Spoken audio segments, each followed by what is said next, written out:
Hi, class. I hope you're having a great day. I am here today to talk about the writer Alice Munro and the story that I assigned, How I Met My Husband, which was published in 1974.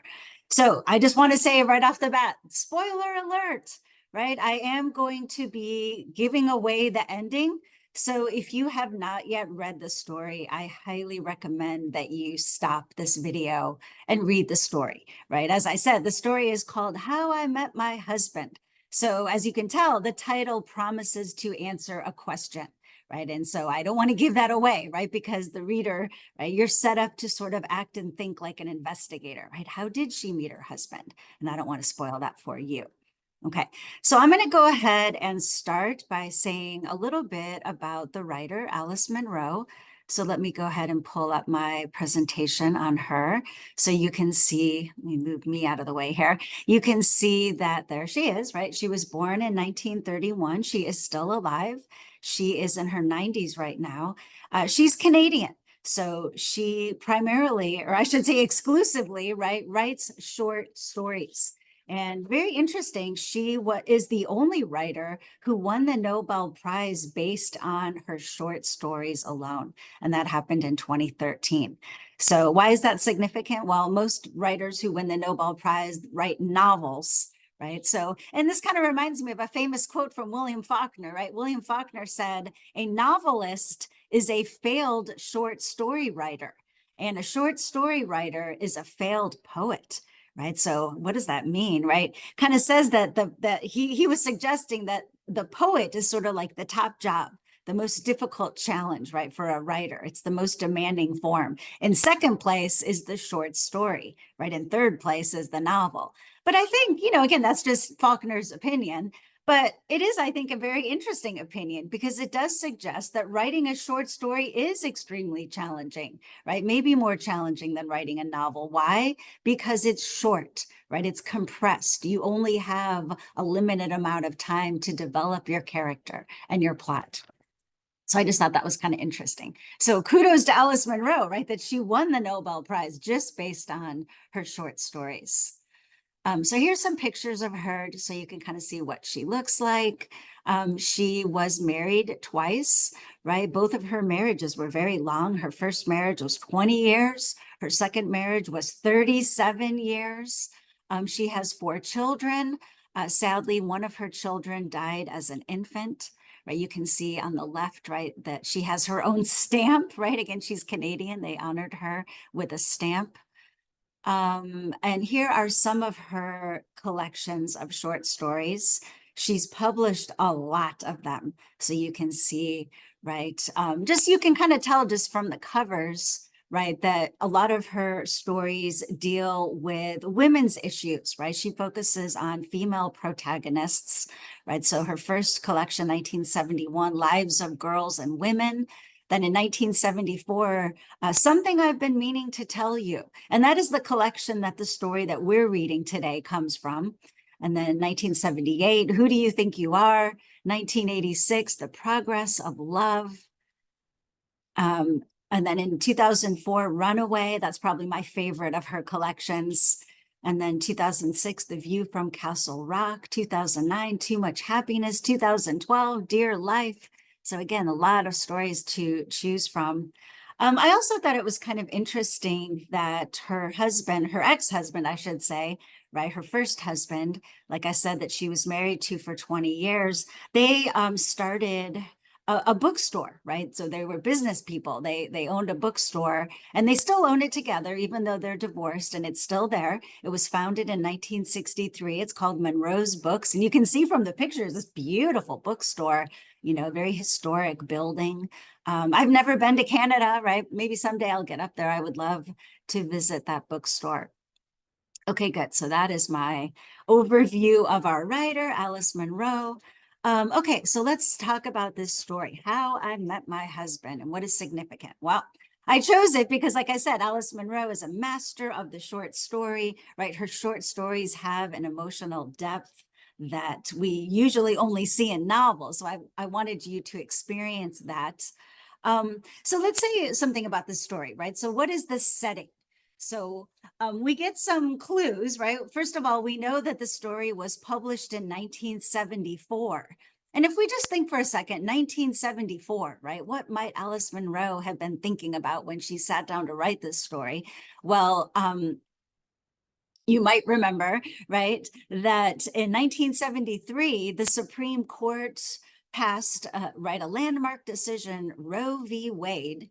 Right? What did Roe v. Wade do? Well, that was a decision that protected a woman's right to have an abortion.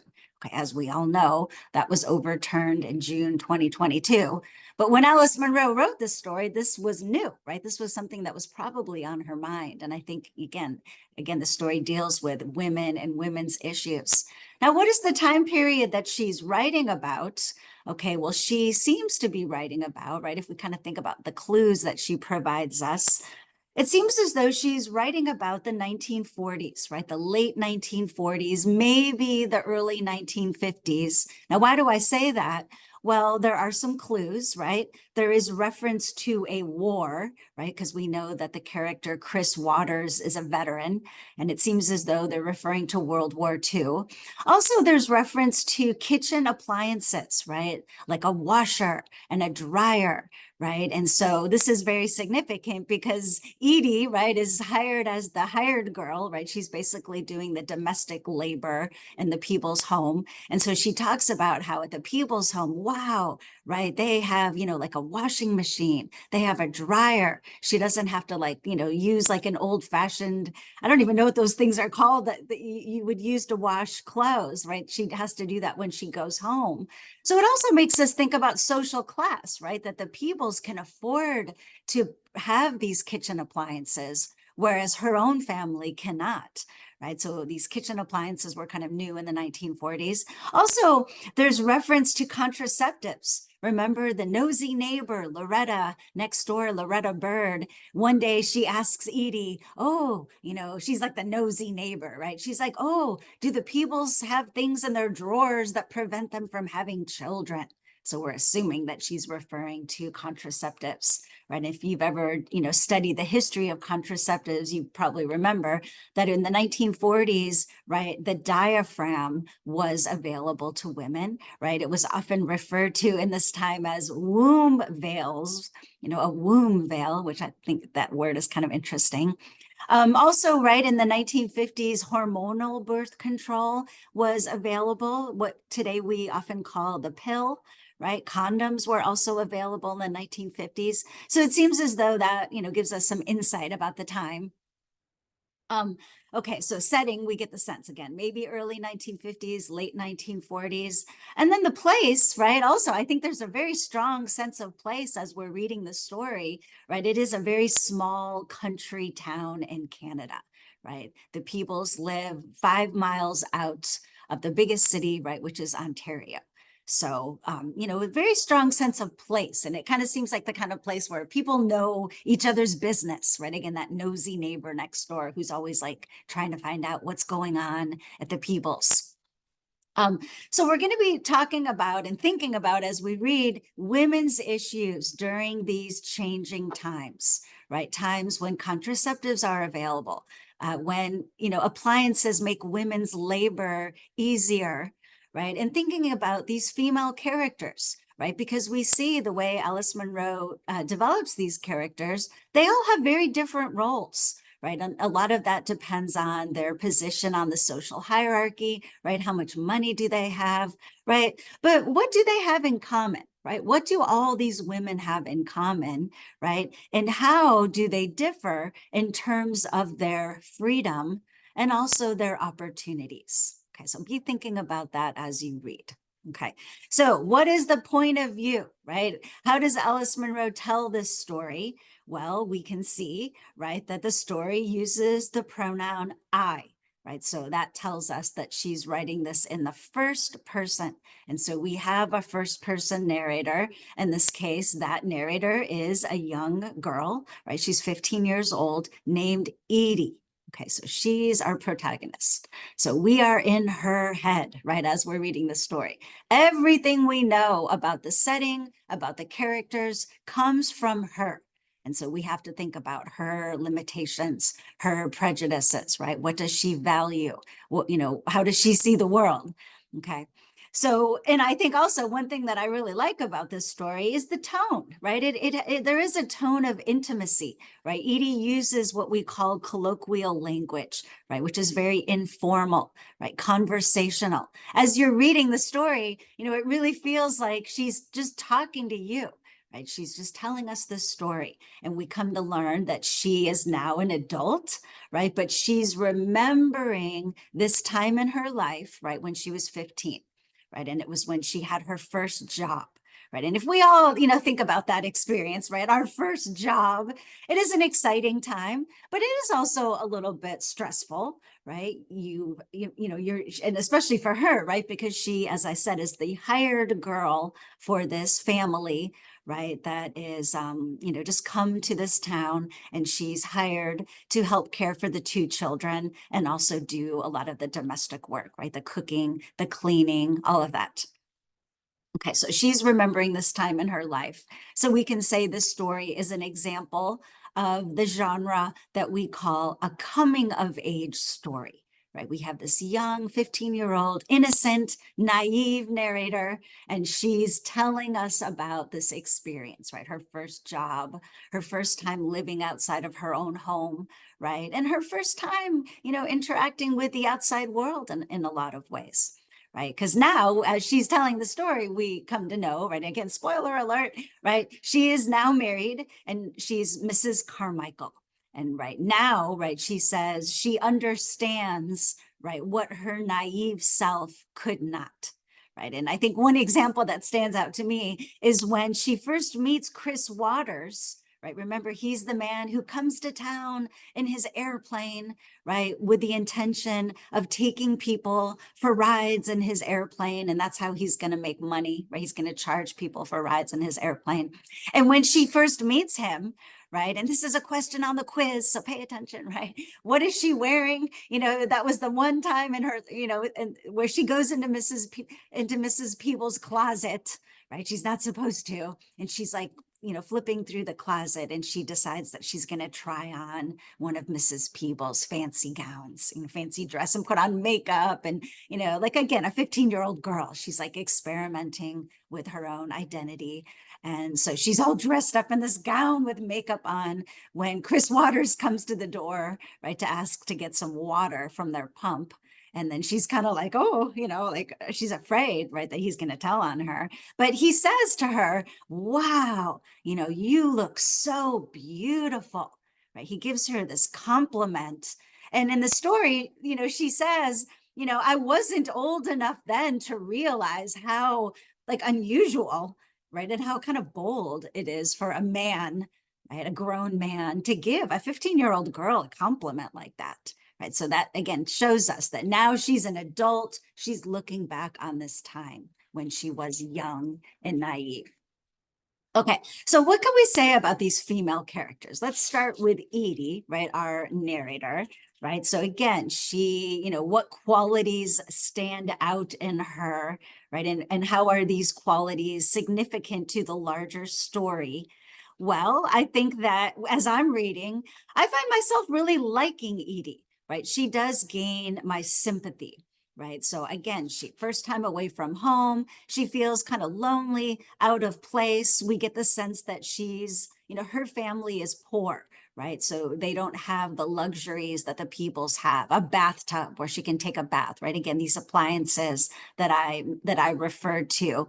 But we can say, right, generally speaking, she doesn't really have a lot of power over her own life, right? And we see that throughout the story, right? She's young, inexperienced. And as we start to see her sort of have this incipient crush on Chris Waters, right? This older man, right? Who's kind of exciting. He seems to represent adventure, right? He has this plane, right? That when she brings the crumb cake over to him and they have, they kiss, and they're like kind of like, kind of like experimenting a little bit sexually, rolling around on the couch. Nothing actually happens, but it seems Edie's very first experience with a man.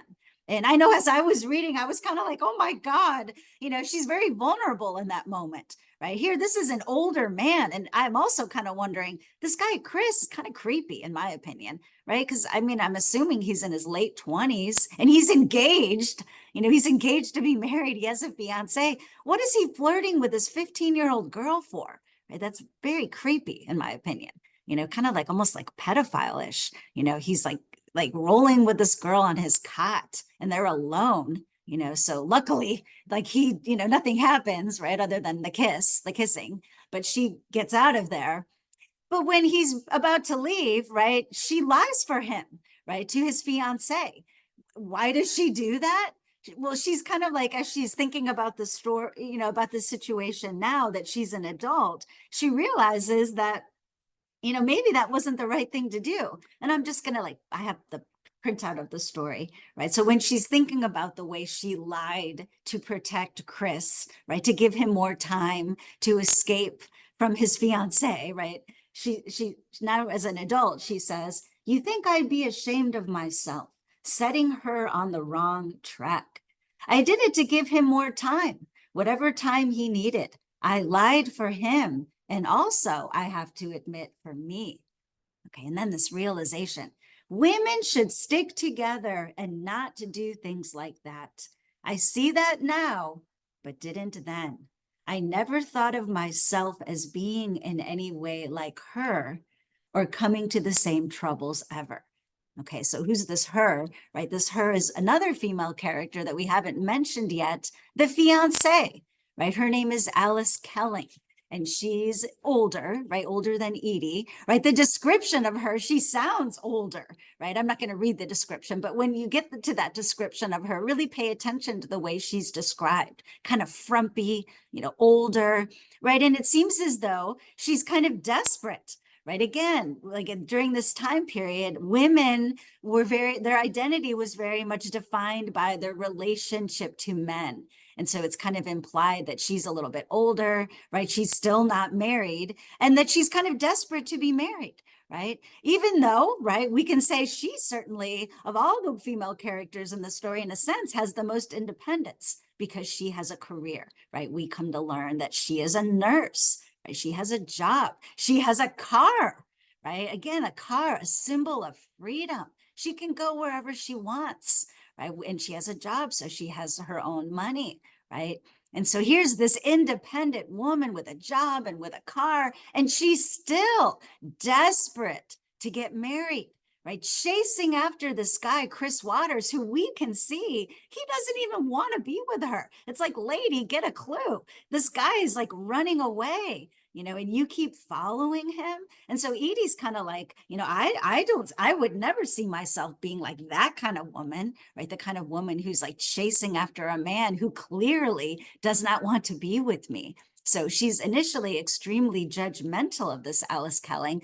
But then, right, as we get to the end of the story, again, I'm giving away the ending here, we come to see that Edie, in a sense, kind of is turning into that kind of woman. She realizes at the end, right, because she is, again, this naive girl who truly believes that she and Chris Waters have some kind of a connection, right, beyond what he has with his fiance. And when he told her, I'll write for you, I'll let you know where I am, suggesting that maybe they're going to get together, Edie and Chris, right? And so every day she's waiting at the mailbox for him to come, right, for that letter to come, right, telling her where she is. And then like time is passing, the seasons are changing. She's still waiting at the mailbox every day. And then she has that realization, right, at the end of the story, right? So in a sense, she is a dynamic character who changes, right? Because she finally realizes after all these months of waiting, and we know it's months because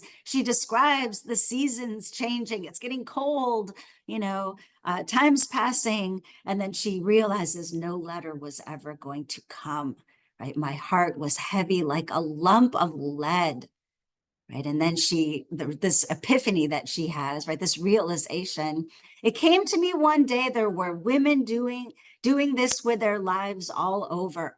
There were women just waiting and waiting by mailboxes for one letter or another. I imagined me making this journey day after day and year after year, and my hair starting to go gray. And I thought I was never made to go on like that. So I stopped meeting the male. If there were women all through life waiting and women busy and not waiting, I knew which I had to be. Okay. So she realizes, right, she is going to make a choice and she chooses autonomy, right? I'm not going to just wait for some man to send me a letter, right? I'm going to be my own person. Okay. And then, of course, that's, we come to realize that who's this man that she's like, that she ultimately meets and marries, the mailman, right? And I feel like, like, I know that's like a really like touching moment in the story. This mailman, Mr. Carmichael, who has seen her waiting, every day for this letter. And he naively thinks that she's waiting for him, right? That she's waiting to like talk to this mail person. So another theme, right? This idea of naivete, right? And even, this sort of human frailty, people tend to believe what they wish to believe, right? Regardless of the facts. And, I think it's kind of cute too that Edie doesn't tell him, she doesn't tell him the truth that she was actually waiting for a letter from another man. Right. She doesn't want to ruin that, that fantasy that he has, because in a way, what good would come of it, right? It's not going to change anything at this point. Okay, so let's go back a little bit and say a little bit more about these other female characters, right? So we see Edie, right? And again, at the beginning of the story, very limited choices, limited power, right? We really see that when Alice Kelling, is kind of like wants to, it's suggested do like a pelvic exam, because she's kind of like, were you intimate with him, with Chris? And Edie naively thinks that kissing is what she's referring to. Well, whereas Alice Kelling is actually referring to, like, did they have sex? And she's about to do like a pelvic exam to check to see if Edie is a virgin. And then, of course, we see Mrs. Peebles intervenes, right? So again, this theme, women helping other women. Mrs. Peebles intervened to help Edie out, okay? Now, Mrs. Peebles, right, the woman that Edie is working for, does she have a lot of power and freedom, right? What is her position as a woman in this story? Well, okay, she's married. She has 2 children, right? Her husband is a veterinarian, so they are like an upper class, right? He has a good income. They have, more, again, like the appliances, they own an automobile, right? They can actually afford to pay a girl to come and do the domestic chores, right? So Mrs. Peebles doesn't have to do that, right? She's able to take a nap every day. She doesn't have to worry about, cooking and cleaning, because Edie does all of that. So we kind of feel like, oh, right, this woman does have more opportunities, right? She doesn't have to do all this work, right? But she doesn't seem particularly happy, right? Because she can't access the car whenever she wants to. Her husband does that, right? And I think it's very interesting also the way Edie describes Mrs. Peebles, right? Because she's so different from her. And, I love, this is probably like one of my favorite lines in the story, when Edie just can't believe, right, that Mrs. Peebles doesn't bake, right? And not only that she chooses not to bake, but that she doesn't know how, right? So this is, like I said, one of my favorite lines from the story, when Edie says, there was practically no baking, right? Her idea of dessert is opening up a can of peaches, just like canned fruit, right? And Edie says, Mrs. Peebles said she couldn't make pie crust. The most amazing thing I ever heard a woman admit. And I'm like, oh my God, seriously? That is the most amazing thing you've ever heard a woman admit, that she doesn't know how to make pie crust, right? That gives us a lot of insight into Edie's character and the kinds of things that she values, right? But we see that Mrs. Peebles doesn't value that, right? She doesn't care about baking, right? And she also, we get a little insight because Mrs. Peebles implies, right, that she's very figure conscious, right? So this is when women maybe were starting to think more about diet and what they ate, and like, and Mrs. Peebles is very aware that if I eat pie every day, I'm not going to be slim anymore. So I'll just eat fruit out of a can. Okay. So Mrs. Peebles, right, while she is more privileged in the sense that her husband has a good job, she is also still stuck, right? She didn't want to move to this country town, right? She's not happy there, right? So also like very, very limited in the kind of freedom that she has. It's really, everything is contingent on her husband, right? He's the provider, right? So she has to basically do whatever he says, move to this country town, right? She didn't get a choice there. Okay. Then the other woman that we just referred to in passing, Loretta Byrd, the neighbor, I think she's a good example of what we call a stock character, right? So what is a stock character, right? It's kind of like a stereotype. Alice Munro doesn't have to spend a lot of time developing this character, this nosy neighbor, right? Because we all at some point probably have encountered a person like this, right? The neighbor who's just always trying to learn your business, right? And judging, right? She's very judgmental. The way she asks Edie about, oh, do they have, do they have birth control? Things in their drawer that prevent them from having children. And then she talks about how she has 7 children, and she can't even imagine that here Mrs. Peebles, who only has 2 children, would even need a hired girl. Right? Why? Here Loretta Byrd is of a lower class, right? We learn that her husband is a drunkard, right? They're kind of like sort of like more like farmers, right? So she really has no freedom. She has no power, right? She's kind of at the bottom of the social hierarchy in this story with the female characters, right? Now, even Alice Kelling, right, the woman at the top, she also, like we said, is very unhappy chasing this man, right? And, who is the antagonist in this story? Is it Alice Kelling, this woman who comes and, again, wants to do an exam on Edie, is very judgmental of Edie. Is she the antagonist? Again, it's kind of open. Is Chris Waters the antagonist? Maybe we could say that. Again, I think he's kind of creepy, this older man, flirting with this younger girl.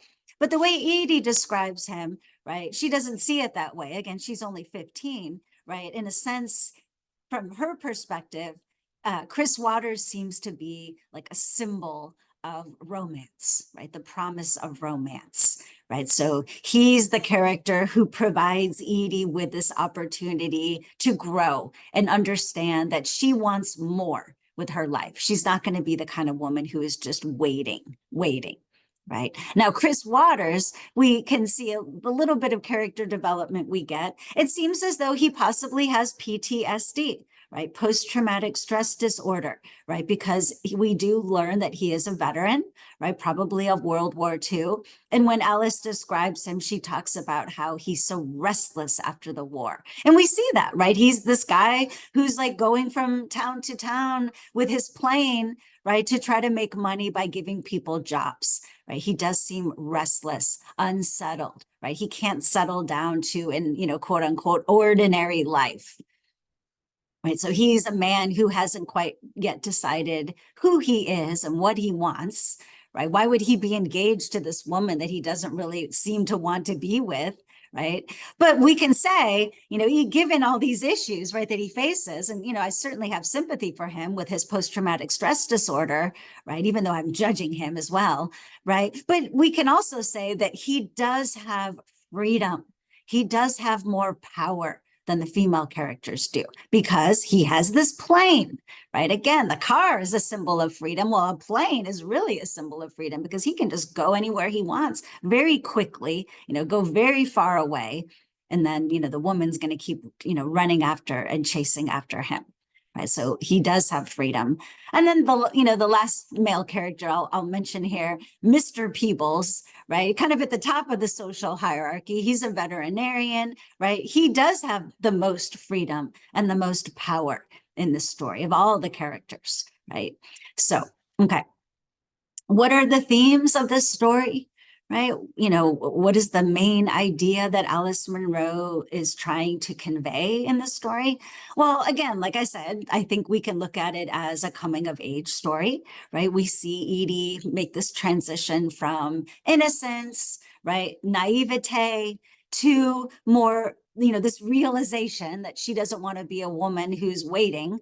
And also that she realizes that women should help each other out. Okay, so she realizes that, right? And then, just this idea of women's limited choices and limited power, right? I feel like that's really the main idea that Alice Munro wants us to think about, right? Right. Sort of like, again, like I said, she's writing during this time when women's roles are shifting, right? And she's kind of making us think about that. Um, so as you're reading, I hope you enjoy the story. I hope you like these characters. I feel like they're very interesting, well developed.